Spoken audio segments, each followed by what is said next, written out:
Hey guys, and welcome to Let's Talk Sundays. I'm Lady T. Thank you all for being here today. I wanted to do this particular show in light of the situation with Brother Polight. This is going to be a long one, so put this video on to clean to as you're driving or in the office as background noise or etc. Now, as you know, he was arrested and charged with the sexual assault of his girlfriend's 14-year-old daughter in Miami. The incident occurred in June, and he was finally arrested and charged in August. For the last week, since the story broke by Tasha K, this had been a trending topic in Black YouTube.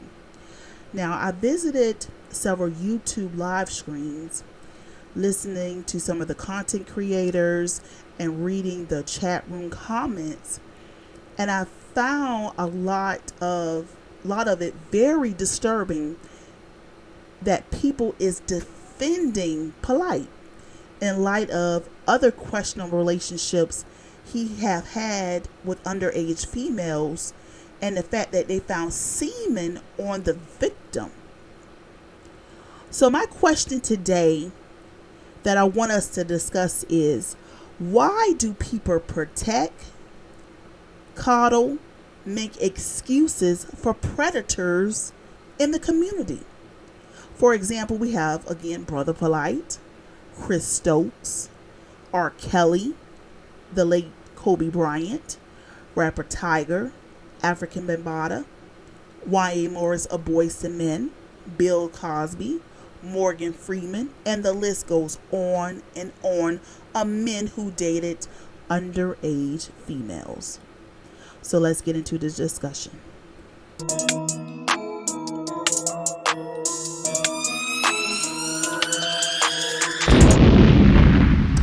I'm disgusted by this whole story, this whole situation with Brother Polight. Sonetta introduced many of these so-called conscious leaders that are scammers, abusers, predators into the Black community. I'm disgusted that Sonetta, for knowing that Polight had a history of being a pedophile, but not going against him for it the same way he goes after Hassan Campbell for the nasty pedophile comments he's made in the past. It makes me think that he's a pedophile too, and doesn't see anything wrong with an older man creeping with a teenage girls. It's gross. It's disgusting. Some men don't start talking about another man being a pedophile until they have a falling out, or the victim is a close family friend or a close family member. Otherwise, they just look the other way. It is sickening to see people defend Polight, a person that's only selling dreams and hopes and pocketing the money to benefit himself. Because who's wearing the designer clothes? Who's driving the expensive cars? Is it benefiting the community? I mean, think about that. Now, I have heard so many people make excuses for Polight, blaming the victim. She is a 14-year-old child. A child. He's a 38-year-old man. Don't you understand about that? They found semen in that baby's mouth, on her clothes. And y'all still believe his words that he's innocent. I don't want to hear shit. I don't want to hear shit. Oh, you shouldn't do this here. You putting the Black man down. You damn right I am. That child predator needs to be thrown under the jail, so he never have to do this to another child again. Now, you know, if that was your brother, your sister, if you know that was your daughter, your brother, your sister, your son, you're going to be ready to put that ninja in the grave. And you know that's facts. So stop making excuses for him. The loudest men who defend men like Polight, R. Kelly, and the likes of them, I strongly believe are predators and given the chance will also sexually abuse young girls, young teenagers, if they haven't already. Acknowledging these men are child rapists and predators will mean they have to acknowledge their own sick behaviors, and they don't want to do that. You just don't want to defend a child predator unless you're one yourself. And the women who support them are suspect too. There are female predators out there. I mean, it's definitely real. How often have we heard or read stories of mothers handing over their children over to an abuser? You have to seriously question the mindset of a woman and men who defend this type of sick behavior. Adult sexual content with an underage minor is a crime and a serious morally wrong. Polight had to be looking at that victim for a while, y'all. And he finally found an opportunity to take advantage of her. Offenders often prey upon trusting and vulnerable young people. Offenders spend much time planning, executing what is commonly known as the grooming process. This process, which the offender gains access to the child in order to develop a trusting and authoritative relationship. This can include targeting a troubled child, a child lacking a positive adult male, a child lacking a positive adult role model, or even a child who has similar interests. Both categories of access allow offenders to openly target the vulnerability of children and gaining their trust in silence. Okay, so what I want to do right now is break down what exactly is child sexual abuse and what a child predator of child abuse looks like, okay? So, child sexual abuse is a form of child abuse that includes sexual activity of a minor. A child cannot consent to any form of sexual activity, period. When a perpetrator engages with a child this way, they are committing a crime that can have a lasting effect on the victim for years. Child sexual abuse does not need to include physical contact between the perpetrator and child. Some form of child sexual abuse include exposing oneself in a mirror, fondle, intercourse, masturbation in the presence of a minor or forcing the minor to masturbate, obscene phone calls, text messages, or digital interaction, producing, owning, and sharing pornographic images or movies of children, sex of any kind with a minor, including vaginal, oral, and anal, sex trafficking, and any other sexual conduct that is harmful to a child's mental, emotional, or physical welfare. So, what do perpetrators of child sexual abuse look like? Well, a majority of the perpetrators are someone the child or the family knows. Research indicates that 25% children are sexually abused prior to their 18th birthday. As many as 93% of victims under the age of 18 know the abuser. The perpetrator does not have to be an adult to harm the child. They can have a relationship with the child, including an older sibling or a playmate, family member, a teacher, a coach, an instructor, a caregiver, or the parent of another child. Abusers can manipulate victims to stay quiet about the sexual abuse using a number of different tactics.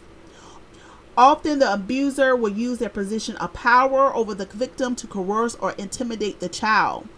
They might tell the child that the activity is normal or that they enjoyed it. An abuser may make threats if the child refuses to participate or plans to tell another adult. Child sexual abuse is not only physical violation, it is a violation of trust and or authority. So I just read to you what is child sexual abuse, and what do perpetrators of child sexual abuse look like. Now keep that in mind, because there are people that still don't believe that Polight did is true, and there are some that believe that a 14-year-old girl and mother are to blame for this situation. This has been going on for years. There have been videos made about Polight and other girls, and no one stepped up. Not one man stepped up and called Brother Polight out. Not a one of them. Why? Because they all cowards. Because they are all cowards to protect their own and try to blame the victim. It seems like the victim is the one getting the punish for the pedophile crimes. It took a black woman, which was Tasha K, to call out this mess going on. You know what? I can recall a story I heard years ago about gospel singer Donnie McClurkin. Now, he was on BET one day. It was like a Sunday program or something like that. And he said that he was molested by one of the males in the church. He told one of the other males what was going on. And guess what? They did nothing. They just let it slide. Okay? They swept it under the rug. So, fast forward. So, he later told the women in the church. And guess what? What happened? Heaven and earth was shaken up. Because the women in the church took care of business and got rid of that pedophile. Got him right up out of there. And then also in the process, they help him out by praying over him, helping him heal, counseling him to get through, to help him get through this ordeal. Again, the women, not the men. The problem is women and children are just not valued in the black community. It doesn't matter if a woman or a child is getting beaten, they're getting raped, molested, or child trafficking. Our safety and security is never a concern or priority. As sad and painful as it is, it's completely true. You have way too many people that operate under if I ain't seen him do it,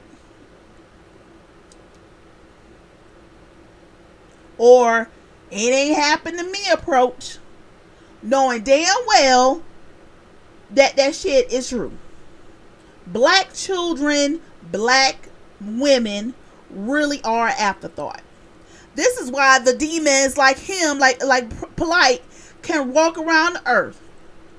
Keeping these pedophiles on a pedestal is far more important than protecting women and children. It's definitely something we need to change within our community. Hey guys, like what you hear so far? Make sure you never miss a show by clicking that subscribe button now down below. This video is made possible by listeners like you, so thank you for your support. Now back to the video.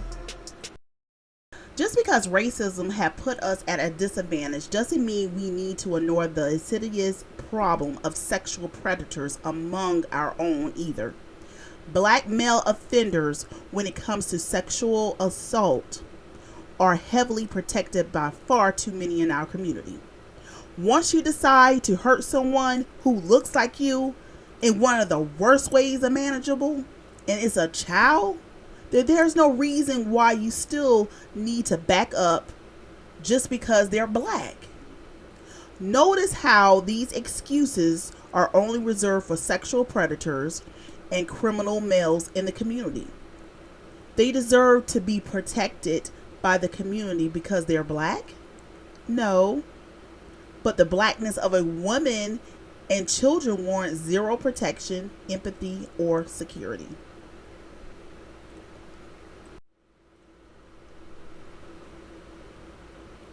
Now, I want to talk a little about the black family. So, I want to really take a look at our black families. Many of us personally know family members who have that creepy pedophilia uncle or cousin who gets to molest all the nieces and no one says anything. I knew a female who had an uncle like that, and the family knew, and he was like this, but they never disowned him or reported him to the authorities. Nothing was ever done about him, and he simply got to roam around town looking for more underage prey to terrorize. People are often in disbelief or do not understand the ramification of sexual assault cases. They rather keep someone a part of their life than to call them out for the monsters there are. Vocal talent and entertainment is more valuable to many people than someone's willingness to consent. Some people in our community tend to sweep abuse under the rug like nothing ever happened. The thing is, you even have people who will shame or disown their own children or family member to keep their family molester a secret. It's very sad how sometimes family can ignore what the victim went through and pretend that it never happened and that the victim is making it up. Hold these monsters accountable and disown them. Cast them out the family and get the authorities on that ass. Period.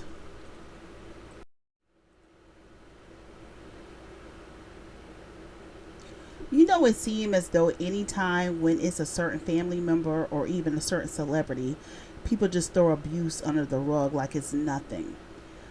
Like it happens a lot, especially in the black community, where people will put more blame on the victims of abuse or rape or child molestation than they will on the person who actually did it.